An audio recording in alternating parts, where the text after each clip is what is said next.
एक दिन मुल्ला नसीरुद्दीन ने अपने गधे के साथ गांव के बाजार जाने का सोचा। उनका गधा, जिसे वह प्यार से करामत कहते थे, उनकी रोजमर्रा की जिंदगी का अभिन्न हिस्सा था। करामत उनके हर काम में मदद करता था, चाहे वह लकड़ी लाना हो, पानी भरना हो या बाजार से सामान लाना हो। उस दिन मुल्ला ने सोचा कि क्यों न अपने गधे को अच्छे से सजाकर बाजार ले जाया जाए। उन्होंने गधे को नहला धुलाकर उसके गले में घंटियां बांध दीं और उसकी पीठ पर एक सुंदर कपड़ा डाला। जब वे गांव से निकलने लगे तो रास्ते में कुछ लोग मिलने लगे। पहला आदमी बोला, मुल्ला, तुम इतने समझदार हो, लेकिन अपने गधे पर सवारी क्यों नहीं कर रहे? तुम्हारे पास इतना मजबूत गधा है, फिर भी तुम खुद पैदल चल रहे हो। मुल्ला ने सोचा, शायद वह सही कह रहा है। उन्होंने गधे पर चढ़ने का फैसला किया। कुछ दूर चलने के बाद मुल्ला और करामत एक और समूह के पास पहुंचे। वहां के लोग उन्हें देखकर कहने लगे, कैसे निर्दयी आदमी हो, खुद गधे पर बैठे हो और बेचारी जानवर को थका दिया है। क्या तुम्हारे पास दिल नहीं है? मुल्ला थोड़ा शर्मिंदा हो गए। उन्होंने तुरंत गधे से उतरकर सोचा कि इस बार गधे को खुद ही चलने दें और वे साथ साथ पैदल चलें। थोड़ी देर बाद वे एक और समूह से मिले। उनमें से एक महिला ने कहा, कैसा अजीब आदमी है, खुद भी चल रहा है और गधे को भी खाली चला रहा है। अगर इसका इस्तेमाल ही नहीं करना था तो इसे घर में ही छोड़ देता। मुल्ला ने सोचा, इन लोगों को खुश करना नामुमकिन है, लेकिन उन्होंने हार नहीं मानी। इस बार उन्होंने सोचा कि वे और उनका गधा दोनों साथ साथ चलेंगे। बाजार पहुंचने से पहले एक और मोड़ आया। वहां के लोगों ने उन्हें देखकर हंसते हुए कहा, मुल्ला, तुम और तुम्हारा गधा दोनों बेवकूफ लग रहे हो। एक जानवर को सजाने का क्या फायदा अगर तुम उसका सही इस्तेमाल नहीं कर सकते? मुल्ला ने इस बार ठान लिया कि वे कुछ ऐसा करेंगे जिससे कोई शिकायत न करे। उन्होंने गधे को अपने कंधों पर उठाने का निश्चय किया। यह देखकर गांव वाले और बाजार के लोग ठहाका मारकर हंसने लगे। अरे मुल्ला, तुम तो दुनिया के सबसे मजेदार आदमी हो, गधे को उठाने की क्या जरूरत थी? मुल्ला मुस्कुराए और बोले, मैंने इस यात्रा में एक महत्वपूर्ण सबक सीखा है। इस दुनिया में सभी को खुश करना असंभव है, इसलिए जो तुम्हें सही लगे वही करना चाहिए। लोग उनकी इस बात से प्रभावित हुए। यह घटना मुल्ला और करामत की कहानी को गांव भर में मशहूर कर गई। हर कोई इस कहानी को सुनाता और हंसता था।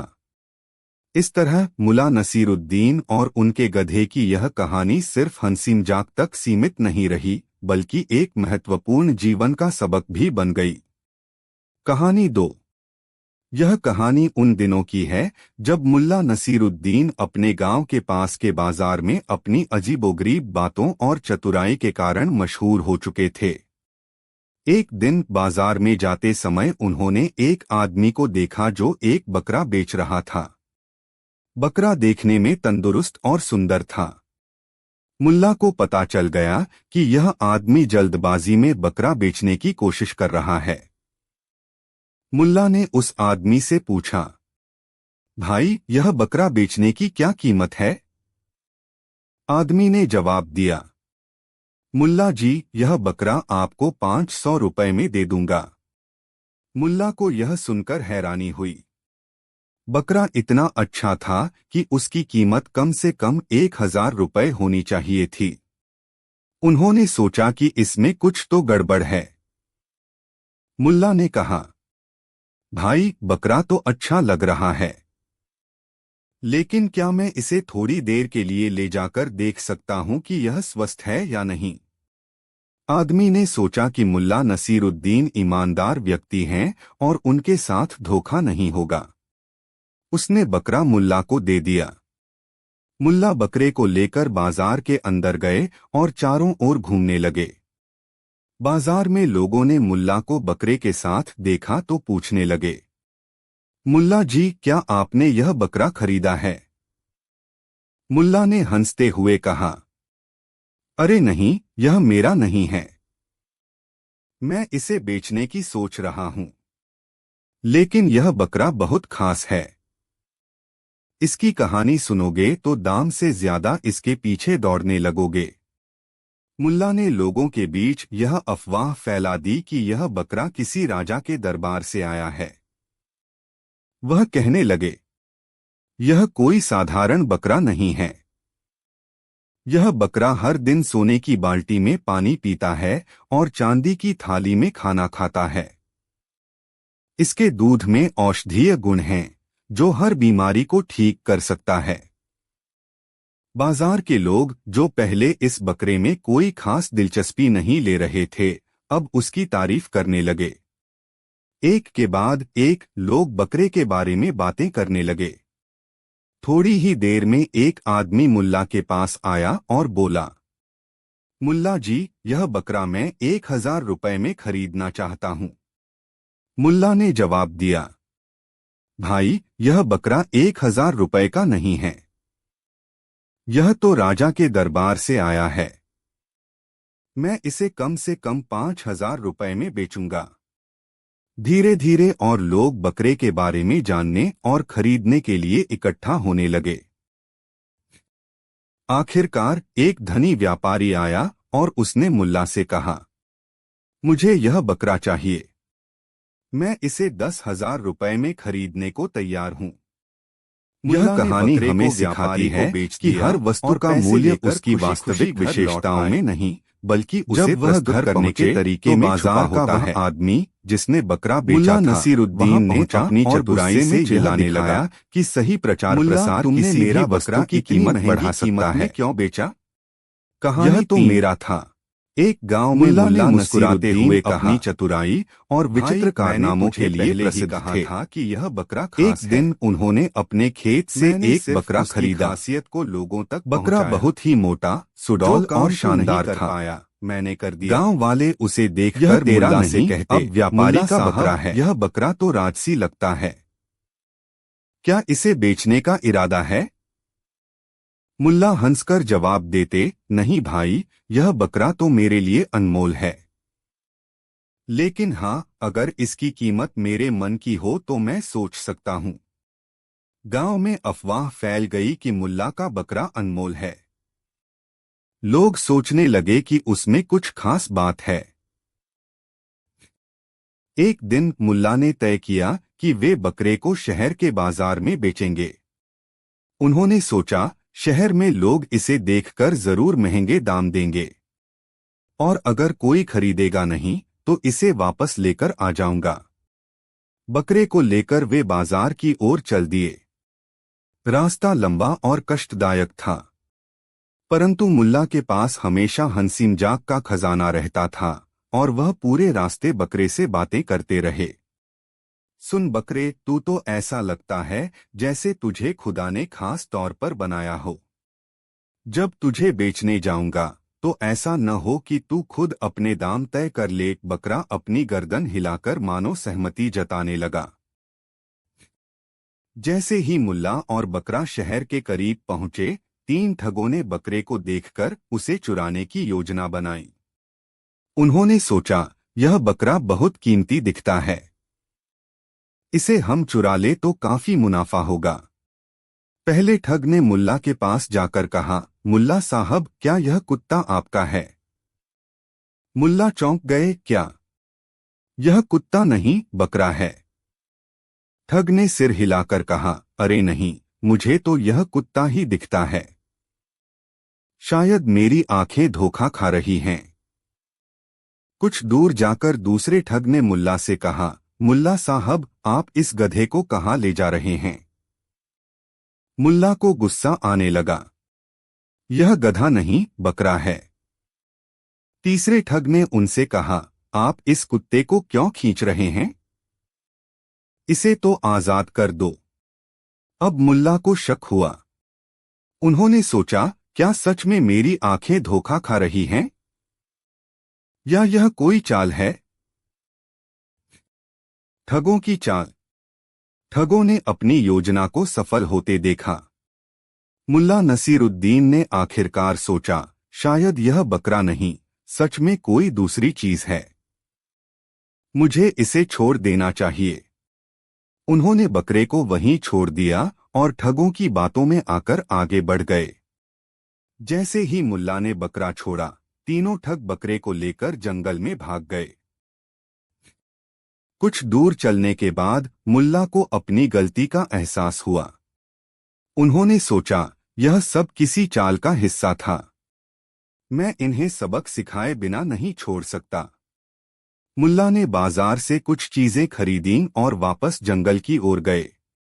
उन्होंने देखा कि तीनों ठग बकरे को मारने की तैयारी कर रहे थे। मुल्ला ने दूर से चिल्लाया, अरे भाई, क्या कर रहे हो? वह बकरा नहीं, जादुई जिन्न है। उसे मत मारो।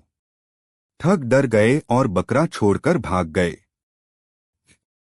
मुल्ला ने बकरे को फिर से अपने साथ लिया और कहा, देखा, तेरी वजह से मैंने ठगों को सबक सिखा दिया। अब चल, तुझे बेचने का विचार छोड़ दिया है। तू मेरे साथ ही रहेगा।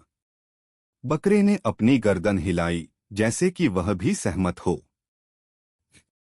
संदेश: इस कहानी से हमें यह सीखने को मिलता है कि चतुराई और समझदारी से बड़ी मुश्किल को हल किया जा सकता है।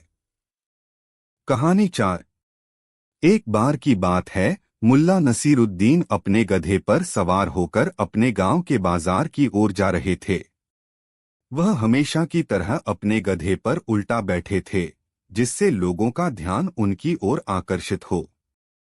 रास्ते में उन्हें एक बूढ़ा व्यक्ति मिला, जो बहुत परेशान दिख रहा था।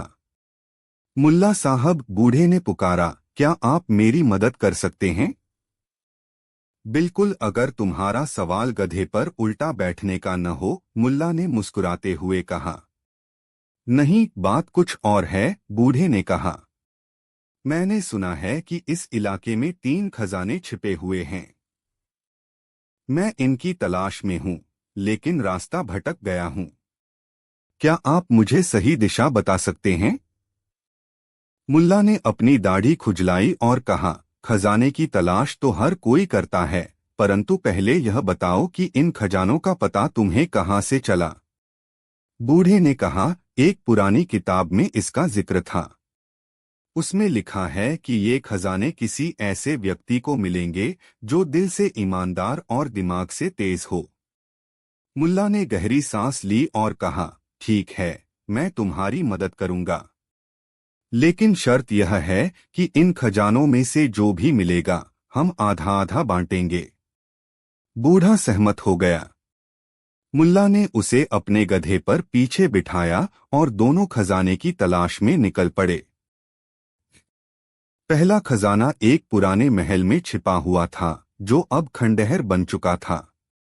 जब वे वहां पहुंचे तो उन्होंने देखा कि दरवाजे पर एक पहेली लिखी थी। सत्य वह होता है जो सबके सामने झूठ न लगे। अपने दिल से पूछो और दरवाजा खुलेगा। बूढ़े ने तुरंत कहा, यह तो आसान है। मुझे बस यह कहना होगा कि मैं ईमानदार हूँ। उसने दरवाजे के सामने खड़े होकर कहा, मैं सबसे ईमानदार व्यक्ति हूँ। दरवाजा खोलो। लेकिन दरवाजा नहीं खुला। बूढ़ा हताश हो गया और मुल्ला की ओर देखने लगा। मुल्ला मुस्कुराए और बोले, ईमानदारी दिखाने की चीज है, कहने की नहीं। फिर उन्होंने दरवाजे के सामने खड़े होकर कहा, मैंने जीवन में कई बार झूठ बोला है, लेकिन इस समय मैं सच बोल रहा हूँ। जैसे ही उन्होंने यह कहा, दरवाजा धीरे धीरे खुल गया। अंदर एक छोटा सा संदूक रखा हुआ था, जिसमें सोने के सिक्के थे। मुल्ला ने बूढ़े से कहा, चलो, इसे आधा आधा बांट लेते हैं। दूसरे खजाने का स्थान एक गहरी गुफा में था। जब वे वहां पहुंचे तो गुफा के प्रवेश द्वार पर लिखा था, जो दिखता है वह सच नहीं होता, जो अदृश्य है वही असली खजाना है। बूढ़ा तुरंत गुफा के अंदर दौड़ पड़ा। वहां उसे कई झूठे खजाने दिखे, सोने की मूर्तियां, हीरे जवाहरात। उसने उनमें से एक उठाया, लेकिन वह तुरंत राख में बदल गया। मुल्ला ने शांत मन से गुफा का निरीक्षण किया। उन्होंने देखा कि गुफा की दीवार पर एक छेद था, जिससे हवा आ जा रही थी। उन्होंने उस छेद को गौर से देखा और वहां से एक पुराना नक्शा निकाला। यह रहा असली खजाना, मुल्ला ने कहा। नक्शे ने उन्हें गुफा के भीतर एक गुप्त रास्ते की ओर इशारा किया। उस रास्ते के अंत में उन्हें एक और संदूक मिला, जिसमें कीमती जवाहरात थे। बूढ़ा हक्का बक्का रह गया। मुल्ला ने कहा, जवाहरात को भी आधा आधा बांटना होगा। तीसरे खजाने का स्थान एक ऊंचे पहाड़ पर था। वहां पहुंचने में उन्हें कई दिन लग गए।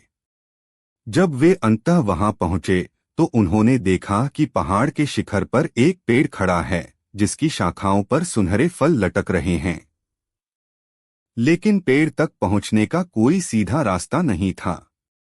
बूढ़ा अधीर हो गया।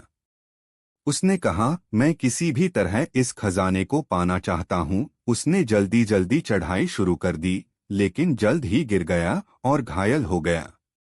मुल्ला ने उसे शांत रहने को कहा और खुद पेड़ के नीचे बैठ गए। उन्होंने धैर्यपूर्वक पेड़ का निरीक्षण किया और देखा कि पेड़ की जड़ें एक गुप्त रास्ते की ओर इशारा कर रही थीं। उन्होंने उस रास्ते पर चलना शुरू किया और पाया कि नीचे एक प्राकृतिक सुरंग थी, जो सीधे पेड़ के तने तक जाती थी।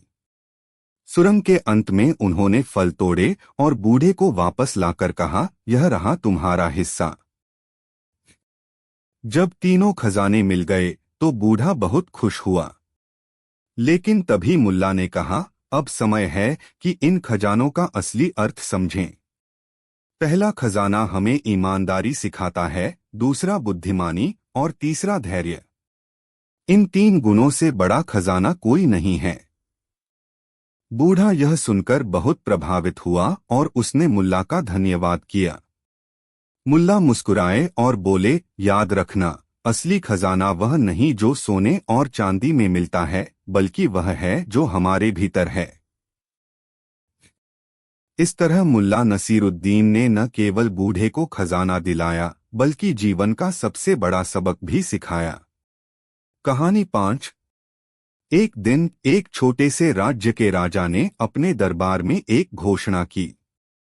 उसने कहा, आज से हर कोई मुझे चुनौती दे सकता है। जो भी मुझे अपनी बुद्धिमत्ता और समझ से प्रभावित करेगा, उसे बड़ा इनाम मिलेगा। राजा की यह घोषणा सुनकर दरबार के सभी मंत्री, अधिकारी और यहाँ तक कि प्रजा के लोग भी चुप हो गए। सब लोग सोचने लगे कि क्या वे राजा को चुनौती देने का साहस करेंगे। तभी एक आदमी खड़ा हुआ। वह था नसीरुद्दीन होजा, जो हंसी मजाक और चतुराई के लिए जाना जाता था। राजा, मैं आपकी चुनौती स्वीकार करता हूं, होजा ने कहा।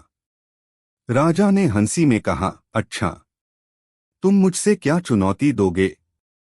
होजा ने मुस्कुराते हुए कहा, राजा, मुझे आपके दरबार में सबसे बुद्धिमान व्यक्ति का नाम बताने का मौका दीजिए। राजा ने सोचा और फिर कहा, हमारे राज्य में सबसे बुद्धिमान व्यक्ति वह है जो सबसे अधिक ज्ञान रखता है और सही निर्णय लेता है। लेकिन अगर वह व्यक्ति कभी गलत निर्णय ले तो क्या? होजा ने सवाल किया।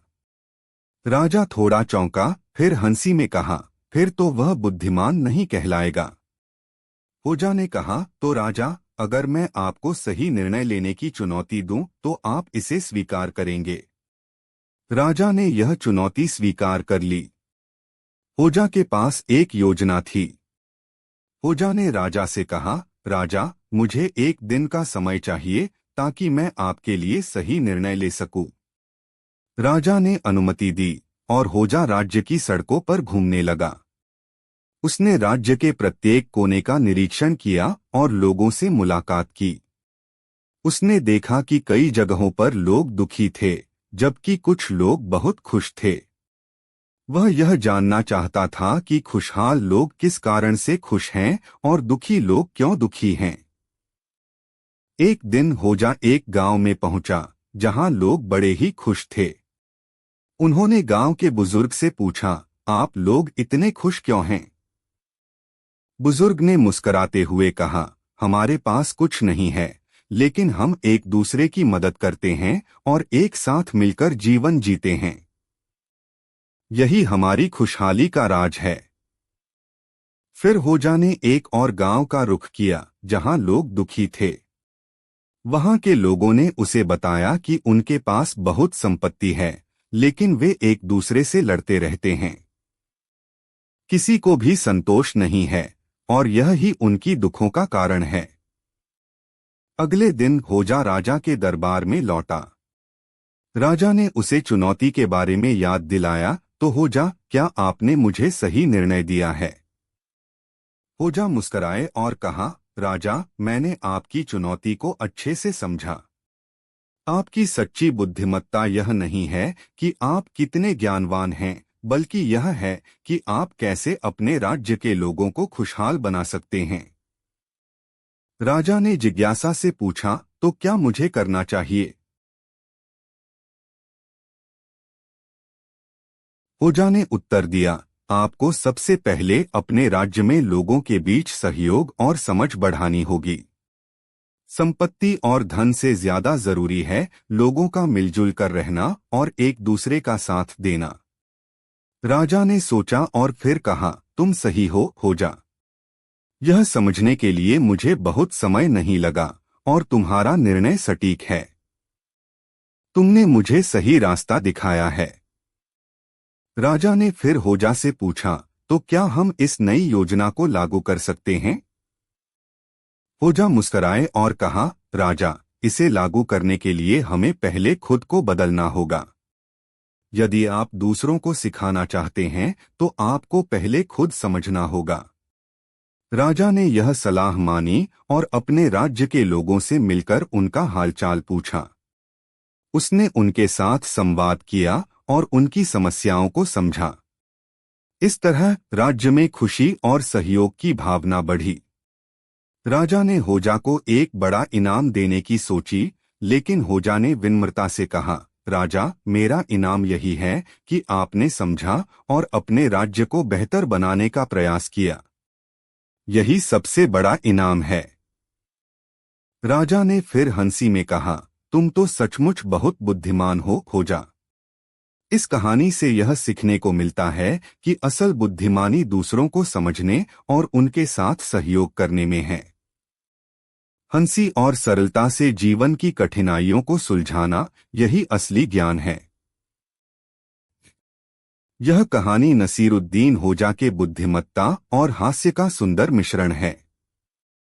कहानी 6।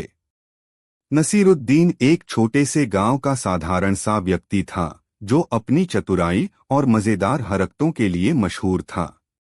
उसकी जिंदगी का एक उद्देश्य था, लोगों को हंसी देना और अपनी बुद्धिमानी से समस्याओं का हल निकालना। नसीरुद्दीन हर किसी को अपनी हास्य शैली में रास्ता दिखाता था, लेकिन कभी-कभी उसकी हरकतें उन लोगों के लिए उलझन का कारण बन जाती थीं, जो उसकी चतुराई को समझने में असमर्थ थे। एक दिन गांव में एक बहुत बड़ा आयोजन हुआ।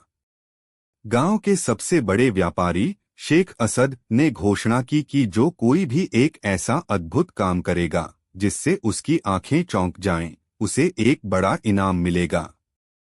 यह घोषणा पूरे गांव में चर्चा का विषय बन गई। सभी लोग इस इनाम को पाने के लिए तैयार हो गए, लेकिन कोई भी यह समझ नहीं पा रहा था कि शेख असद का मतलब क्या था।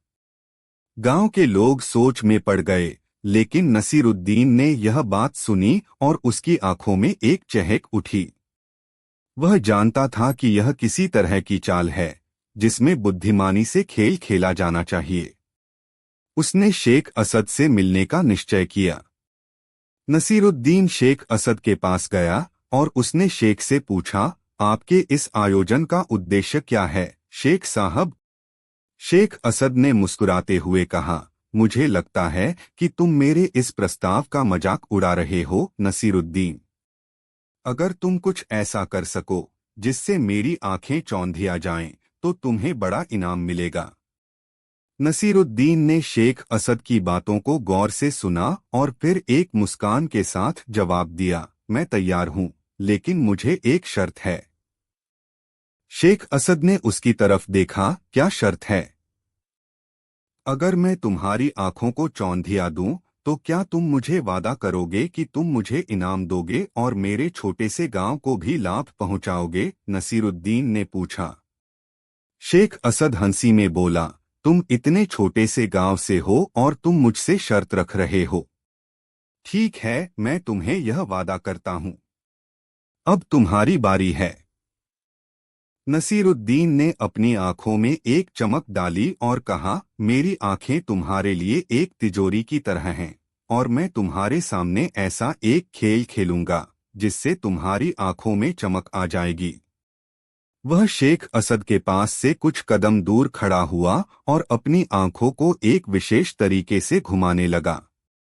नसीरुद्दीन ने अपनी आंखों को घुमा घुमाकर और इशारे करके कुछ इस तरह से एक दृश्य तैयार किया कि शेख असद की आंखें चौंधिया गईं। वह देख रहा था, लेकिन वह यह समझ नहीं पा रहा था कि नसीरुद्दीन ने क्या किया था। कुछ मिनटों तक यह सब चलता रहा और फिर शेख असद ने हैरान होकर कहा, तुमने मेरी आंखों को सचमुच चौंधिया दिया, लेकिन मुझे समझ में नहीं आ रहा कि तुमने यह किया कैसे। नसीरुद्दीन ने मुस्कुराते हुए कहा, यह केवल तुम्हारी आंखों का जादू था। मैंने उन्हें सिर्फ इस तरह से घुमाया कि तुम्हारी आंखों की रोशनी बढ़ गई। अब तुम महसूस कर रहे हो कि तुम्हारे पास कुछ खास है, लेकिन असल में तुमने खुद ही इसे किया है। शेख असद का चेहरा पल भर के लिए उतर गया, लेकिन फिर उसे हंसी आ गई।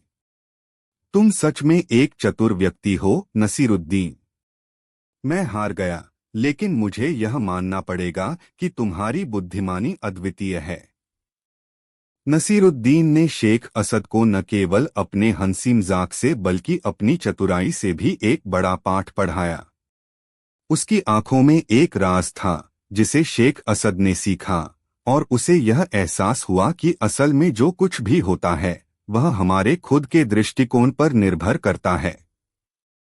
शेख असद ने नसीरुद्दीन को सम्मानित किया और उसे गांव के लिए विशेष इनाम दिया। नसीरुद्दीन ने सबको यह समझाया कि जीवन में असली चतुराई दूसरों को खुश रखने और सच्चाई की ओर मार्गदर्शन करने में है। कहानी का संदेश यह था कि कभी-कभी हमें किसी समस्या का समाधान दूसरों के दृष्टिकोण से देखना चाहिए और अपनी आंखों का राज जानने के लिए खुद को भी समझना जरूरी है। कहानी 7। एक बार की बात है, मुला नसीरुद्दीन अपने गांव के बाहर एक बड़े से पेड़ के नीचे बैठा था।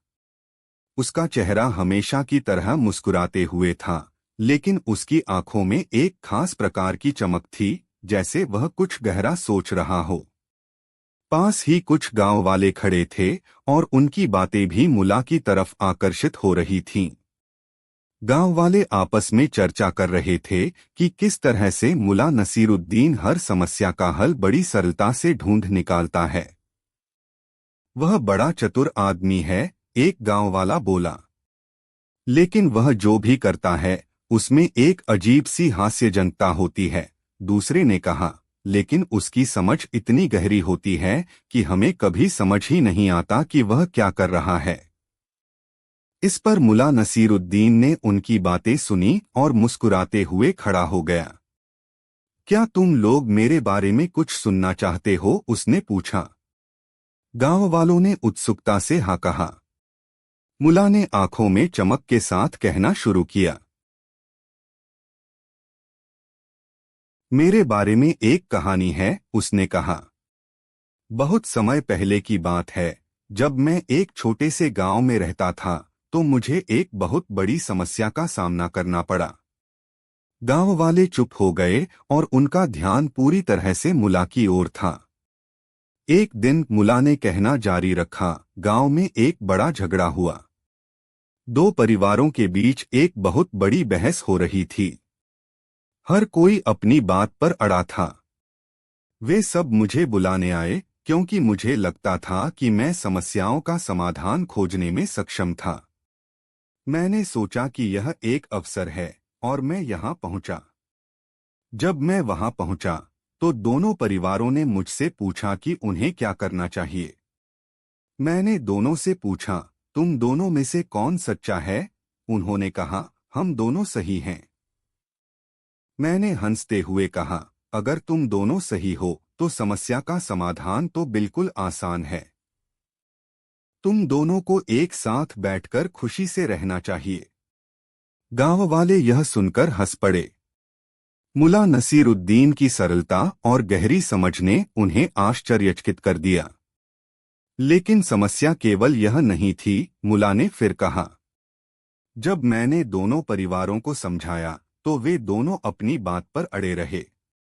तब मैंने सोचा, क्यों न मैं एक और तरीका अपनाऊं। मैंने दोनों को अपने घर बुलाया और उन्हें एक हलवा बनाया। फिर उन्हें यही समझाया कि अगर वे अपने बीच का झगड़ा भूल जाएं और एक साथ बैठकर हलवा खाएं तो उनका मन भी हल्का हो जाएगा। गांव वाले यह सुनकर और भी ज्यादा हंस पड़े। मुल्ला की सरल बुद्धि और व्यावहारिक समाधान ने उनके दिलों को छू लिया था। क्या हुआ फिर? एक गांव वाले ने उत्सुकता से पूछा। मुल्ला मुस्कुराते हुए बोला, फिर दोनों परिवारों ने मेरी सलाह मानी और झगड़ा खत्म हो गया। वे एक साथ बैठकर हलवा खाने लगे। अब उन्हें एहसास हुआ कि असल में कोई बड़ी समस्या थी ही नहीं, सिर्फ उनकी समझ की कमी थी। गांव वाले चकित होकर एक दूसरे को देखने लगे। मुल्ला नसीरुद्दीन के समाधान और उसकी साधारण बुद्धि ने सभी को यह सिखाया कि कभी-कभी समस्याओं का हल इतनी सादगी में छिपा होता है जिसे हम अक्सर अनदेखा कर देते हैं। मुल्ला, एक गांव वाले ने कहा, तुमने तो हमारे सारे सवालों का जवाब दे दिया। तुम्हारी समझ कितनी गहरी है। मुल्ला हंसते हुए बोला, असल में कोई गहरी समझ नहीं होती, बस थोड़ी सी समझ और बहुत सारी हंसी की जरूरत होती है। यह सुनकर सभी गांव वाले खुश हो गए।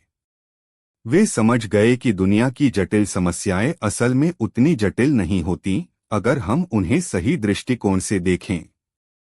समाप्त। यदि आपको और विस्तार चाहिए या किसी अन्य किस्से पर ध्यान केंद्रित करना चाहते हैं तो मुझे बताएं। कहानी 8। नसीरुद्दीन एक छोटे से गांव में रहता था।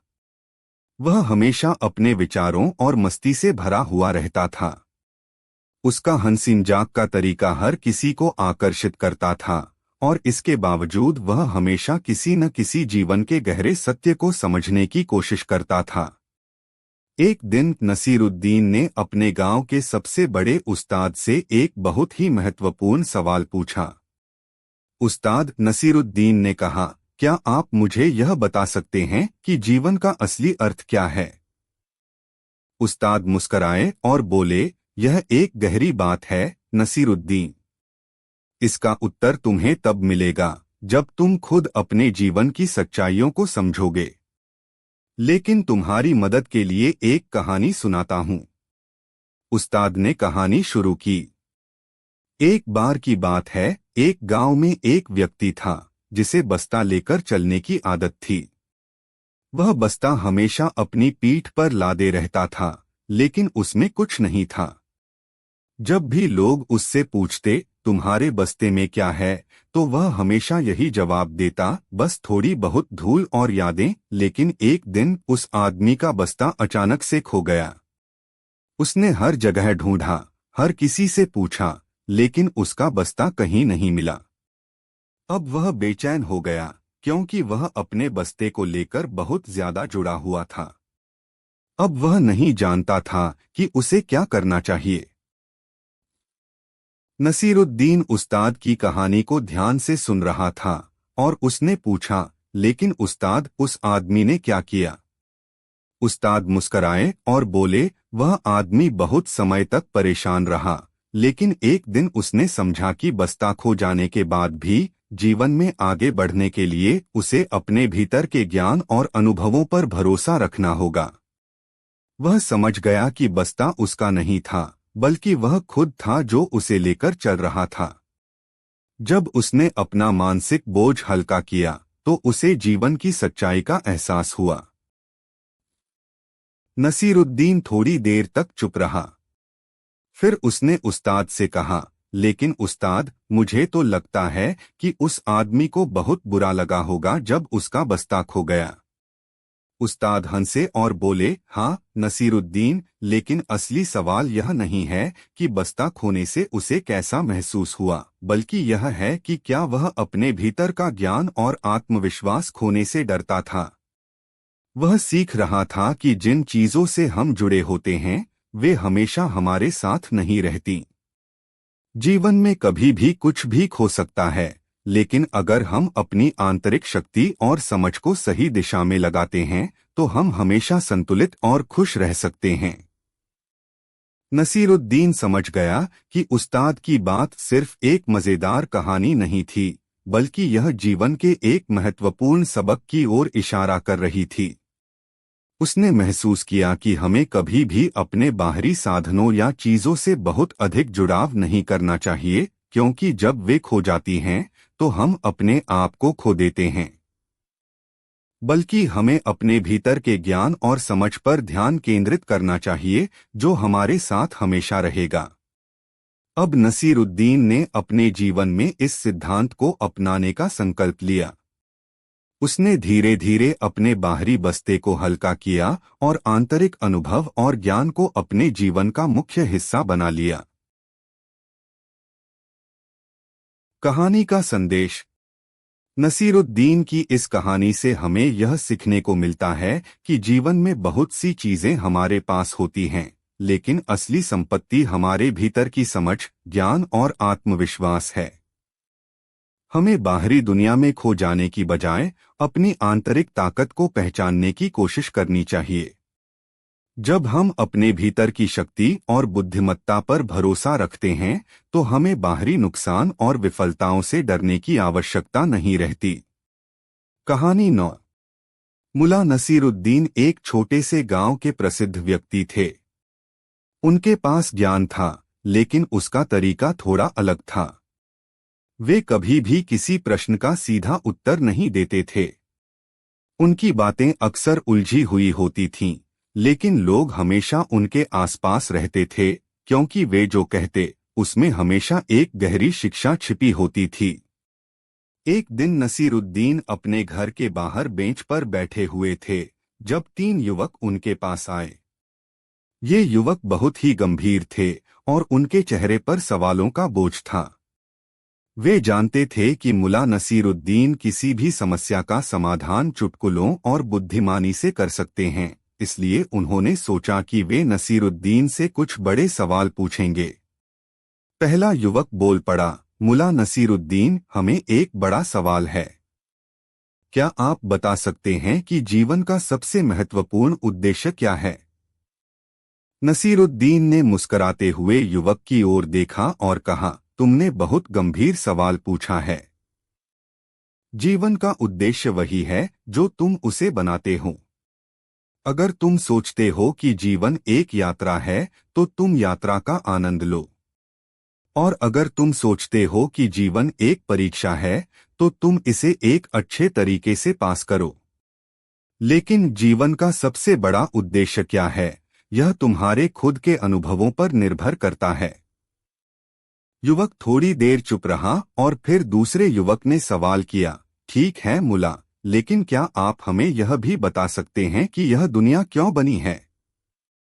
नसीरुद्दीन हंसते हुए उत्तर देते हैं, दुनिया का बनना भी एक दिलचस्प सवाल है। अगर मैं कहूं कि भगवान ने इसे सिर्फ इसलिए बनाया क्योंकि वह ऊब गए थे, तो तुम क्या सोचोगे? लेकिन सच में कहूं तो यह सवाल भी तुम्हारे व्यक्तिगत दृष्टिकोण पर निर्भर करता है। कुछ लोग इसे भगवान की योजना मानते हैं, जबकि कुछ इसे महज एक संयोग समझते हैं। परंतु कोई फर्क नहीं पड़ता कि तुम इसे कैसे देखो, यह तो तुम्हें ही तय करना है कि तुम इसमें अपना योगदान कैसे देना चाहते हो। तीसरा युवक, जो काफी सोच में था, उसने अंतिम सवाल किया, मुला, हमें बता सकते हैं कि हम अपने जीवन में सच्ची खुशी कैसे पा सकते हैं? नसीरुद्दीन ने थोड़ी देर सोचा और फिर बोले, सच्ची खुशी एक दिलचस्प चीज है। यह न तो किसी महंगे सामान में है, न किसी बड़ी सफलता में। सच्ची खुशी तो किसी साधारण चीज में हो सकती है। जैसे तुम सुबह सूरज के उगने का दृश्य देख रहे हो, या तुम्हारे पास कोई दोस्त है जो तुम्हें सच्चे दिल से प्यार करता है, या फिर तुम एक अच्छी किताब पढ़ रहे हो। सच्ची खुशी उस पल में होती है जब तुम उसे महसूस करते हो। उसे ढूंढने की कोई जरूरत नहीं है, वह बस तुम्हारे सामने होती है, तुम्हारे भीतर। युवक थोड़ी देर चुप रहे, सोचते हुए कि मुल्ला की बातें कितनी गहरी थीं। वे सोच रहे थे कि शायद नसीरुद्दीन ने उन्हें सीधे उत्तर नहीं दिए, लेकिन उनके उत्तरों ने उन्हें जीवन को एक नए दृष्टिकोण से देखने का तरीका दिया। नसीरुद्दीन ने हंसते हुए कहा, तुम तीनों अब अपने सवालों के साथ वापस जाओ, लेकिन याद रखना, सच्चे उत्तर वही होते हैं जो तुम अपने जीवन में खुद ढूंढते हो। वहां से वे युवक वापस चले गए, लेकिन नसीरुद्दीन की बातें उनके साथ बनी रहीं। हर एक युवक ने अपनी अपनी जीवन की दिशा तय की और नसीरुद्दीन की बातों से प्रेरित होकर वे अपने रास्ते पर चलने लगे। नसीरुद्दीन की बातों में छिपी चतुराई और हास्यपूर्ण दृष्टिकोण ने उन्हें जीवन की सच्चाई समझाने में मदद की थी, बिना कोई सीधा उत्तर दिए। कहानी का सार। मुल्ला नसीरुद्दीन की यह कहानी हमें यह सिखाती है कि जीवन के बड़े सवालों का कोई एक निश्चित उत्तर नहीं होता। हमें अपनी दृष्टि और अनुभव के आधार पर ही जवाब मिलते हैं। नसीरुद्दीन का तरीका हमेशा यही था कि वह किसी भी स्थिति को हल्के फुल्के अंदाज में पेश करते थे, लेकिन उनकी बातें हमेशा गहरी होती थीं। उनका हास्य एक तरह से हमें सिखाता था कि जीवन को गंभीरता से नहीं, बल्कि समझदारी और मुस्कान के साथ जीना चाहिए। कहानी 10। यह कहानी एक ऐसे दिन की है जब मुल्ला नसीरुद्दीन अपने घर से बाहर निकले थे और एक अजीब सी घटना का सामना किया। इस कहानी में हमें उनके आत्मविश्वास, चतुराई और हास्य का मिश्रण देखने को मिलेगा, जो हमेशा उनके चरित्र का हिस्सा रहा है। नसीरुद्दीन अपने घर से बाहर आकर गांव के रास्ते पर चलने लगे। उनका मन प्रफुल्लित था और वे आसपास के दृश्य का आनंद ले रहे थे। इस समय गांव के लोग भी अपनी अपनी कार्यों में व्यस्त थे। किसी ने हल चलाया तो कोई बाजार की ओर जा रहा था और कुछ लोग चाय की दुकान पर बैठकर गप्पे मार रहे थे। अचानक एक व्यक्ति ने नसीरुद्दीन से पूछा, मुल्ला साहब, आप कहाँ जा रहे हैं? नसीरुद्दीन मुस्कराए और उत्तर दिया, मैं कहीं भी नहीं जा रहा, बस यात्रा पर हूँ। व्यक्ति ने हैरान होकर पूछा, कैसे? अगर आप कहीं नहीं जा रहे तो यात्रा पर कैसे हैं? नसीरुद्दीन ने हंसी में कहा, क्योंकि यात्रा किसी स्थान तक पहुंचने का नाम नहीं है, बल्कि यात्रा तो आत्मा की एक अनुभूति है। व्यक्ति ने नसीरुद्दीन की बात पर सिर झुकाया और अपनी राह ले ली, लेकिन उसका मस्तिष्क अभी भी उलझन में था। नसीरुद्दीन की यात्रा जारी रही और वे धीरे धीरे गांव के बाहर स्थित जंगल में पहुंच गए। यहाँ एक पुराना कुआं था, जिसके पास कुछ लोग बैठकर पानी भर रहे थे।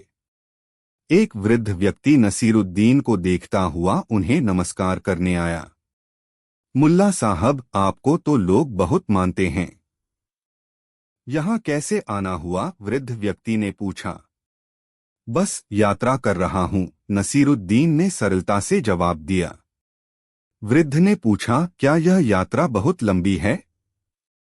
नसीरुद्दीन मुस्कराए और बोले, लंबी नहीं, बस अगर मैं सोचता कि यात्रा खत्म हो गई है तो मैं रुक जाता। लेकिन यात्रा जारी रहती है, क्योंकि जीवन कभी रुकता नहीं। वृद्ध व्यक्ति ने सिर झुकाया और नसीरुद्दीन से कुछ देर बात करने के बाद वे फिर से अपने काम में लग गए। नसीरुद्दीन ने देखा कि लोग उन्हें समझने की कोशिश कर रहे थे, लेकिन उनका गूढ़ ज्ञान और सरलता सभी के लिए एक चुनौती थी। इस तरह नसीरुद्दीन अपनी यात्रा पर आगे बढ़े। अब वे गांव के पास एक छोटे से तालाब के पास पहुंचे, जहां कुछ लोग मछलियां पकड़ने का काम कर रहे थे। उन्होंने मछली पकड़ने वाले एक युवक से पूछा, क्या तुम मछली पकड़ने के बाद उन्हें छोड़ते हो? युवक ने जवाब दिया, नहीं मुल्ला साहब, हम उन्हें बेचने के लिए ले जाते हैं। नसीरुद्दीन ने मुस्कराते हुए कहा, तुमने एक महत्वपूर्ण जीवन का पाठ सीखा है, क्योंकि तुम मछलियों को छोड़ने का विचार करते नहीं हो, ठीक वैसे ही जैसे हम अपनी चिंता और दुखों को छोड़ने का विचार नहीं करते। हम उन दुखों को पकड़े रखते हैं, उन्हें बेचने या छोड़ने की कोई इच्छा नहीं होती। युवक नसीरुद्दीन की बातों पर विचार करता हुआ चुप रहा।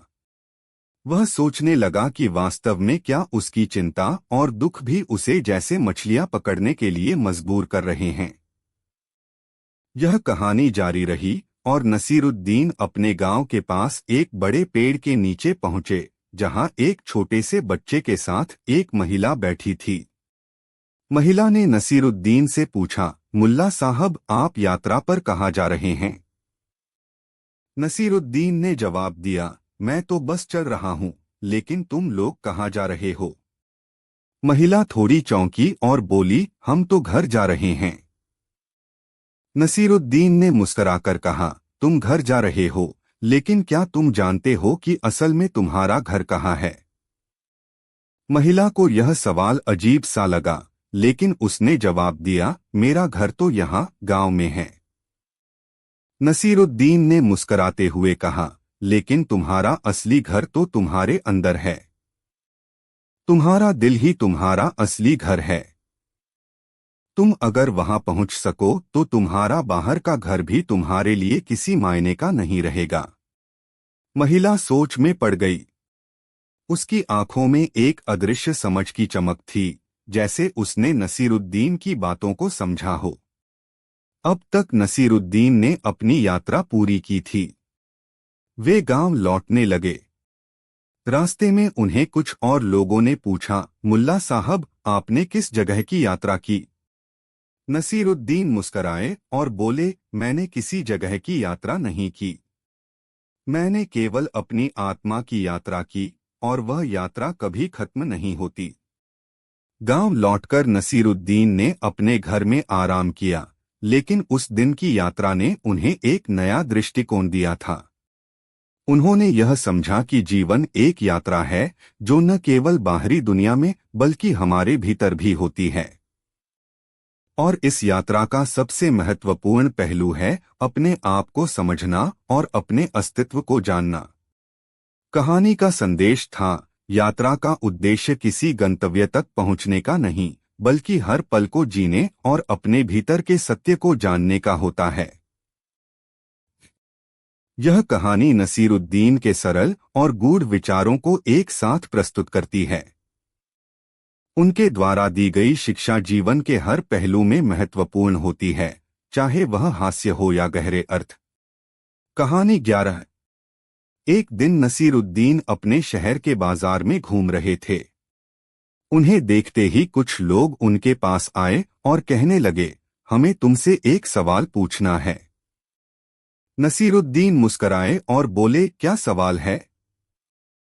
तुम बहुत समझदार हो नसीरुद्दीन। हम तुम्हारे ज्ञान का परीक्षण करना चाहते हैं, एक आदमी बोला। नसीरुद्दीन ने सिर झुकाकर कहा, ठीक है, पूछो। पहला आदमी बोला, हम तुम्हें 3 सवाल पूछेंगे, अगर तुम सही जवाब दे सको तो हम तुम्हारी बुद्धिमानी के कायल हो जाएंगे। नसीरुद्दीन ने मुस्कुराते हुए कहा, ठीक है, पूछो। पहला सवाल था, सूरज कितने समय में धरती के चारों ओर घूमता है? नसीरुद्दीन थोड़ी देर सोचने के बाद बोले, सूरज कभी धरती के चारों ओर नहीं घूमता। धरती सूरज के चारों ओर घूमती है। लोग हैरान होकर एक दूसरे को देखने लगे। फिर दूसरा आदमी बोला, ठीक है, अगला सवाल। क्या है अगला सवाल?